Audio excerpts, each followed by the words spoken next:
ಹರಿಸಿದ ಮೇಲೆ ದೇಶ ಸಂಚಾರ ಮಾಡುತ್ತಾ ನಾನು ಈ ಧಾರಾನಗರಕ್ಕೆ ಬಂದೆ. ಭೋಜರಾಜನ ಆಶ್ರಯ ಪಡೆದು ಅಂದು ಬೆಳಗಿನ ರಾತ್ರಿ ಅನಿರೀಕ್ಷಿತವಾಗಿ ನಿನ್ನನ್ನು ಕಂಡೆ.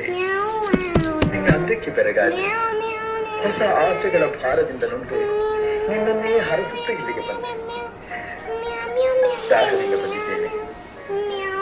ಪ್ರೇಮ ಸುಖಿಯನ್ನು ಕುಡಿಸುವೆ ಇಲ್ಲ ನಿರಾಶೆಯ ವಿಷಯವನ್ನು